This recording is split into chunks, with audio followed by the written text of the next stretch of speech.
현대차가 앞으로 10년간 전기차와 하이브리드 차량에 120조 원을 투자하겠다고 밝혔습니다. 전기차 수요 둔화에 맞춰 하이브리드 차종을 14개로 2배 늘리기로 했습니다. 우리금융그룹이 동양생명과 ABL생명을 1조 5천억 원에 인수합니다. 우리투자증권 출범에 이어 보험사까지 인수하면서 비은행 부문 사업을 확장하고 있습니다. 정부가 기업이 참여하는 20년 장기 임대주택을 도입하기로 했습니다. 임대료 상승률을 제한하는 규제를 없애고 세제 혜택도 주기로 했습니다. 정부가 내수를 살리기 위한 추석 민생안정 대책을 발표했습니다. 올해 하반기 전통시장에서 쓴 돈에 대한 소득공제율을 2배인 80%로 올리기로 했습니다.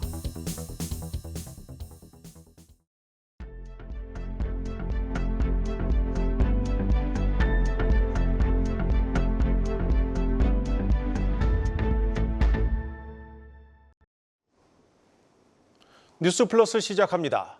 현대차가 앞으로 10년간 120조 원을 투자해 자동차와 에너지 이 두 개의 축으로 새로운 미래를 만들어 가겠다는 전략을 공개했습니다. 또 전 세계적인 전기차 수요 둔화에 맞춰 하이브리드 차종을 2배로 늘리기로 했습니다. 현대차 CEO 인베스터 데이가 열리고 있는 현장에 취재 기자가 나가 있습니다. 강미선 기자. 네, 저는 현대차 인베스터 데이가 열린 서울 여의도 콜레도 호텔에 나와 있습니다. 네, 오늘 현대차가 이 현대웨이라고 이름을 붙인 이 중장기 전략의 주요 내용부터 한번 살펴보죠. 네, 현대웨이는 전기차 캐즘에 대한 대응, 하이브리드 시장 차량 확대, 수소 에너지 기술 강화 이 세 가지가 골자입니다. 이를 위해 현대차는 10년간 120조 5천억 원을 투자하겠다고 밝혔는데요. 지난해 발표했던 10년간 투자액보다 10.1% 늘어난 금액입니다. 전기차 판매 목표도 제시했는데요. 지난해와 같은 목표치를 유지했습니다. 현대차는 2030년까지 글로벌 시장에서 555만 대를 판매할 계획입니다. 이 중 전기차 판매 목표는 200만 대로 전체 판매량의 36%를 차지할 예정입니다. 이를 위해 현대차는 전기차 모델을 21개로 늘리고 하이브리드 라인업도 기존 7개에서 14개로 늘릴 방침입니다. 장재훈 현대차 사장 발표를 한번 들어보시겠습니다. 현대웨이는 불확실한 시장 환경 속에서 지속 가능한 리더십을 확보하기 위한 현대자동차만의 유연한 대응 체계인 현대 다이나믹 캐피빌리티스를 통해 시장에 기민하게 대응하면서 모빌리티와 에너지라는 두 축을 중심으로 새로운 미래를 만들어나기 위한 전략입니다. 네, 전기차 수요 둔화에 대비하기 위해서 하이브리드 차량 확대 계획을 밝혔는데 이 차세대 하이브리드 시스템을 곧 내놓겠다고 밝혔죠. 네, 현대차는 당장 내년부터 성능과 연비가 개선된 하이브리드 시스템을 양산차에 적용을 합니다.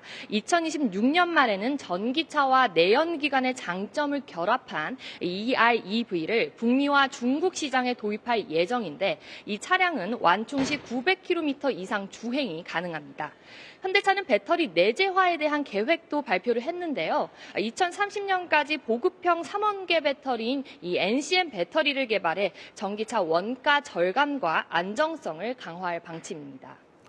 네, 오늘 가장 관심을 모았던 건 아무래도 이 현대차가 밝힌 이 구체적인 이 주주 환원 정책일 겁니다.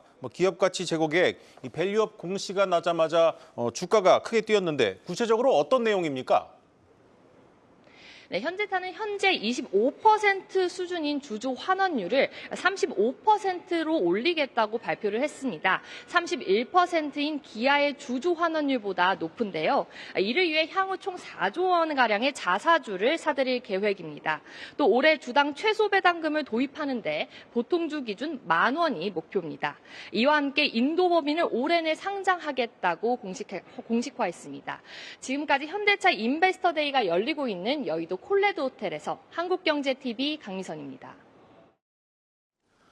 전직 회장의 부당대출에 대한 금융당국의 압박이 거세지자 임종용 우리금융회장이 결국 고개를 숙였습니다.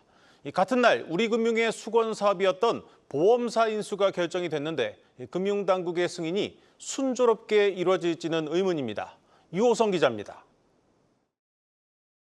임종용 우리금융그룹 회장이 손태승 전 회장 친인척 부당대출 의혹에 대해 고개를 숙였습니다. 이복현 금융감독원장의 문책 예고와 검찰 압수수색까지 진행된 상황에서 긴급히 임직원을 소집해 사과 입장을 밝힌 겁니다. 임 회장은 국민과 고객에게 큰 심려를 끼친 점에 대해 진심으로 사과드린다며 조사나 수사 결과가 나오면 그에 맞는 조치와 절차를 겸허히 따르겠다고 밝혔습니다. 이날 우리금융지주는 이사회를 열어 동양생명과 ABL생명을 묶어 1조 5천억 원에 인수하기로 결정하고 주식 매매 계약을 체결했습니다. 그룹 손익 대부분을 은행에 의존하고 있는 우리금융그룹은 포트폴리오를 다각화해 종합금융으로 도약한다는 계획하에 증권을 재출범하고 합산 순이익 3,700억 원 수준의 두 생보사까지 인수하게 된 겁니다. 이에 대해서 임 회장은 은행 위주로 편중된 그룹 포트폴리오를 개선하기 위한 것으로 지난 8월 2일 증권사 출범에 이어 매우 중요한 그룹의 과제라고 밝혔습니다. 다만 최종 인수를 위해선 험로가 예상되는 상황입니다. 금융당국은 우리은행 부당대출 관련자에 대한 제재와 함께 우리금융과 우리은행 등 기관 제재까지 검토 중인 것으로 알려졌습니다. 금융사 대주주가 되려면 최근 1년간 기관 경고 조치 등이 없어야 하는데 이번 사태로 대주주 적격성의 결격 사유가 발생할 경우 보험사 인수에 발목을 잡힐 우려가 있습니다. 이에 임 회장은 앞으로 사업계획 수립과 금융당국 승인 등 절차가 남았다며 순조롭게 추진할 수 있도록 적극적인 지원과 협조를 부탁한다고 당부했습니다. 한국경제TV 유호성입니다.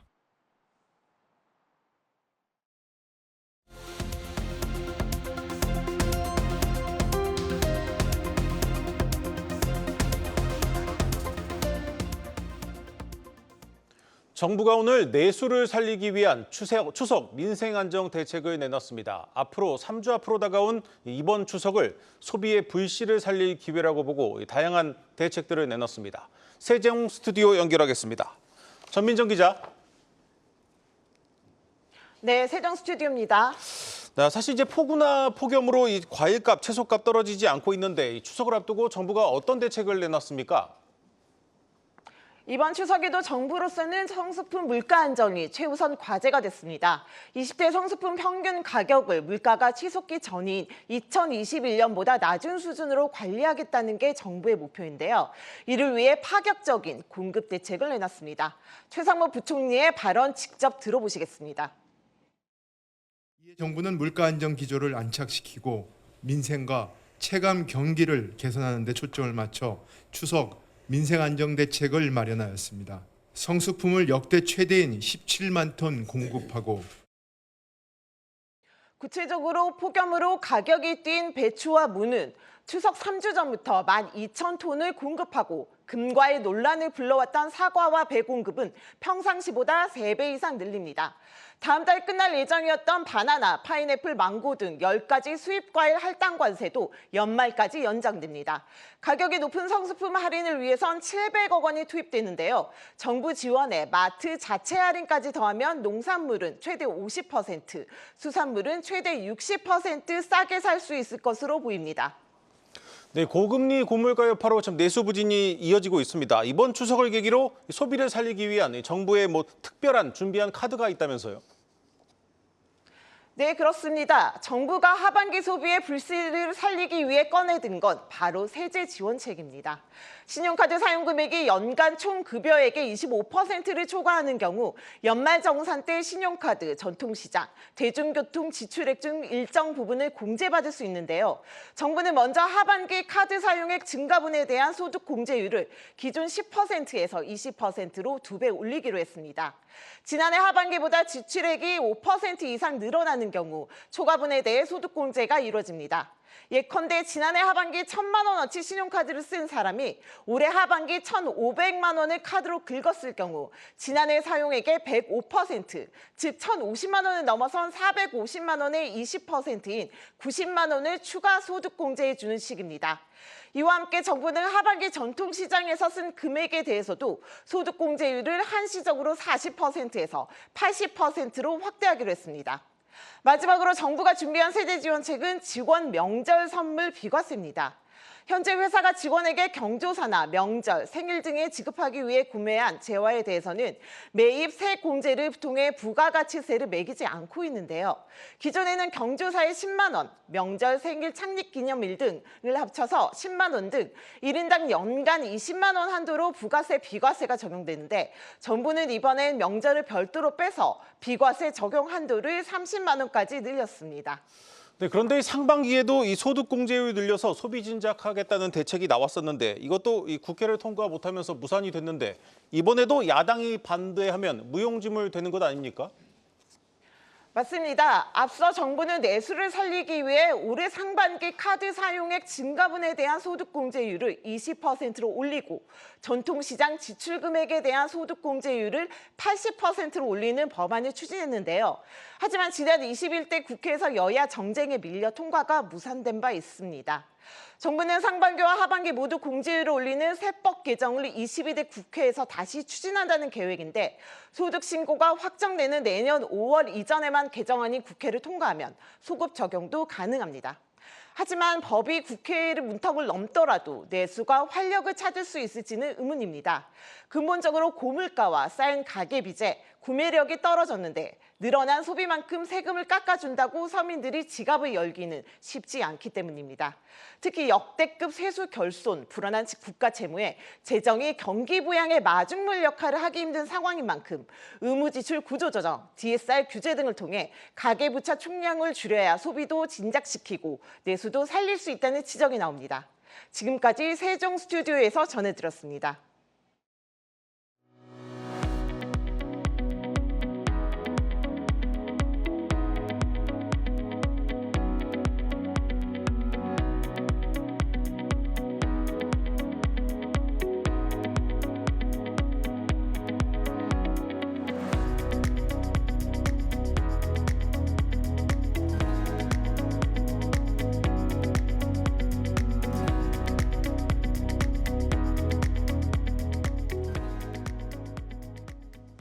정부가 기업이 참여하는 새로운 유형의 20년 장기 민간 임대주택을 도입하기로 했습니다. 기업들의 참여를 유도하기 위해 임대료 상승률 제한도 없애고 세제 혜택도 주기로 했습니다. 취재 기자와 자세히 알아보겠습니다. 부동산부 성나균 기자 나왔습니다. 성 기자, 먼저 이 새로운 유형의 임대주택, 민간 임대주택 왜 도입이 된 겁니까? 네, 일단 우선 기존의 임대주택이라고 하면 상대적으로 소득이 낮은 사람들에게 공급하는 이 공공임대를 떠올리실 겁니다. 그런데 현재 임대 시장에서 공공이 차지하는 비중은 20%에 불과합니다. 나머지는 집을 보유한 임대사업자나 개인이 임차인을 구하는 방식으로 진행됩니다. 이 민간 비중이 상당히 높은 수준이지만 제대로 관리도 되지 않고 각종 사건도 발생하자 정부가 제도 손질에 나선 겁니다. 전세가 효용을 다 했다라는 것입니다. 이게 전세 사기범 중에는 악질적인 사람도 있지만 어쩔 수 없이 전세를 못 내주는 경우도 생기고 앞으로는 그런 추세가 구조적으로 계속 발생할 가능성이 높다. 네, 그렇다면 새로운 유형의 민간 임대주택은 어떤 것인지 좀 자세히 설명을 해주시죠. 네, 한마디로 정리를 해보자면 기업이 집주인 역할을 해서 모든 것을 관리한다라고 볼 수 있습니다. 네. 보증금을 떼일 염려도 적고요. 하자 보수도 신속하고 체계적으로 받을 수 있다는 장점이 있습니다. 수요자들 입장에서는 새로운 선택지가 하나 더 생긴 겁니다. 새 임대주택은 법인이 100가구 이상의 단지를 20년 이상 의무적으로 임대하는 형태로 운영됩니다. 국토교통부 관계자는 임대사업자가 기존 아파트 100가구를 통으로 구매해 임대를 놓기는 어려울 것이라며 대부분 신축으로 공급될 것으로 예상한다고 말했습니다. 그런데 이제 기존에도 기업들이 임대주택 사업을 할 수가 있었는데 이번에 나온 이 새로운 민간주택, 임대주택 유형은 특별히 뭐가 다른 겁니까? 네, 일단 과거의 사례를 먼저 살펴보면요. 이 박근혜 정부 때 뉴스테이라는 이름으로 이 기업형 임대주택이 나왔다가 네. 정권이 바뀌면서 사라진 적이 있습니다. 임대료 제한 때문에 이 수익성이 떨어진 기업들이 계속 참여할 이유를 찾지 못한 점이 컸습니다. 네. 정부는 이 새 임대주택에 많은 기업들이 참여할 수 있도록 임대료 규제 완화와 세제 혜택을 부여하기로 했습니다. 현재 10년 이상 장기 임대주택 사업자는 임대료 상승률이 5%로 제한되고 있고 또 해당 지역의 주거비 물가지수 상승률도 넘어서는 안 됩니다. 하지만 이 새 임대주택은 3가지 종류로 나눠서 기업들이 원하는 대로 선택할 수 있게 길을 넓혔습니다. 임대료 제한을 아예 받지 않으면 지방세 감면도 못 받게 되고 만약 기금 등의 지원을 받고 싶으면 임대료 제한 원칙을 따라야 합니다. 네, 그런데 우리나라의 임대주택 시장의 상황이나 뭐 예상되는 이 공급 규모를 볼 때 뭐 당장의 뭐 큰 변화를 예상하기는 어렵지 않겠습니까? 네, 맞습니다. 사실 이 대부분의 정책이 그렇듯 이번 방안도 이 새롭게 법제화가 필요하거나 혹은 법 개정이 필요한 사안들이 대다수입니다. 네. 만약 국회라는 허들을 넘어도 임대주택 시장에 큰 영향을 미칠 수 있을지도 미지수입니다. 정부의 청사진대로 만약 1년에 1만 가구의 새 임대주택을 공급한다고 해도 이 670만 가구 규모의 민간 임대 시장의 구조나 환경이 달라지기는 어렵다는 겁니다. 임대주택 전반적으로 임대료 상승 움직임을 가져올 것이라는 우려도 적지 않습니다. 또 일각에서는 정책 연속성 또한 굉장히 중요하다는 조언도 나옵니다. 이은영 대한건설정책연구원 연구위원은 전 정부에서도 사전 청약을 포함해 공공재개발, 공공재건축 등 여러 얘기를 했었다며 어느 정도로 현실화될지는 시간을 두고 지켜봐야 한다고 말했습니다. 네, 잘 들었습니다. 부동산부 성나균 기자였습니다.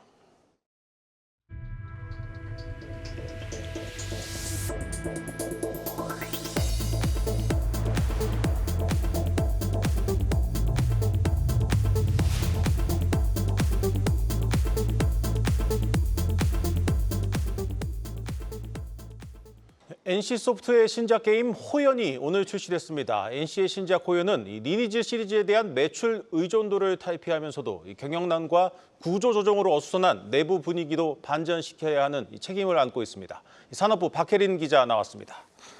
박 기자, 먼저 이 신작 호연에 대한 이 시장의 반응 어떻습니까? 네, 출시 첫날인 오늘까지는 분위기가 나쁘지 않습니다. 네. 호연은 오늘 한국과 일본, 대만에서 우리 시간 오전 10시 기준으로 동시 출시됐는데요. 현재 구글 플레이 스토어 기준 한국과 대만에선 각각 1위를 기록하고 있고요. 애플 앱스토어 기준으로는 일본에서 2위를 차지하고 있습니다. 호연은 수집형 MMORPG 게임입니다. 중국을 제외하면 한국과 일본, 대만은 MMORPG 시장이 가장 큰 3대 시장인데다가 특히 일본은 이 장르의 종주국으로 여겨지는데요. 이걸 감안하면 출발은 매우 긍정적이라고 볼 수 있습니다. 실제 플레이해본 게이머들의 반응은 다소 엇갈립니다. 캐릭터가 귀엽다, 참신하다라는 반응이 나오는 한편 결국 리니지와 크게 다를 바 없다라는 차가운 반응도 나오고 있습니다. 네, 워낙 기대작인데다가 이 초반 분위기도 나쁘지 않은 것 같은데 이 주가는 오늘도 내리막입니다. 네, 주가는 호연의 인기와 더불어서요, 이 BM까지 확인하고 움직일 가능성이 큽니다. 게이머들과 투자자들이 궁극적인 지향점은 퀄리티 높은 재밌는 게임이라는 점에선 같지만 단기적인 시각은 차이가 있습니다. 네. 현재 NC의 난관은 리니지의 의존도가 과도하게 높은 한편 충성 유저들의 신뢰를 잃었다는 점, 또 이로 인해 우하향하는 실적과 고점 대비 5분의 1 토막이 난 주가입니다. 여기서 게이머들은 1번이니 게임이 얼만큼 재밌느냐, NC가 그동안 신뢰를 잃어온 과금 요소를 얼마나 배제하고 퀄리티가 좋은 게임을 만들었냐라는 점을 평가하지만요. 투자자들은 호연으로 얼만큼 수익성을 낼 수 있느냐, 주가를 얼마나 회복시킬 수 있느냐를 봅니다. 네. 즉 게이머들의 반감을 살 만한 과도한 과금 요소는 배제하면서도 수익성을 낼 수 있는 BM이 관건입니다.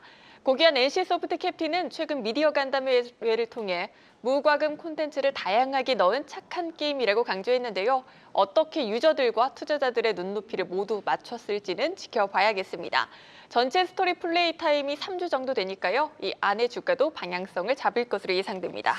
네, NC소프트가 이번 호연을 시작으로 연이어서 게임들을 이제 국내외에 출시할 예정이죠. 네. 네, 그렇습니다. 일단 10월 1일에요. TL의 글로벌 버전도 출시를 앞두고 있습니다. TL은 사실 국내에서 굉장히 호평을 받은 게임인데 국내 출시 때 단점으로 지적된 전투 방식이나 초반 성장의 문제 등 이 주요 콘텐츠를 개선해서 해외 유저들의 관심을 끌어모으고 있습니다. TL에 이어 내년 최대 기대작인 아이온2도 출시 예정이고요. 신작들로 게임성을 입증하는 한편 분사와 연내 전체 인력의 약 10%의 인원을 감축하는 등 경영 효율화도 꾀하고 있습니다. 증권가에선 NC소프트의 3분기 영업이익 전년 동기와 비슷하지만 4분기에는 전년비 754% 급증할 것으로 예상하고 있고요. 최근 유안타증권은 올 하반기 주요 증권사 중 처음으로 NC소프트의 목표가를 상향 조정했습니다. 네, 잘 들었습니다. 산업부 박혜린 기자였습니다.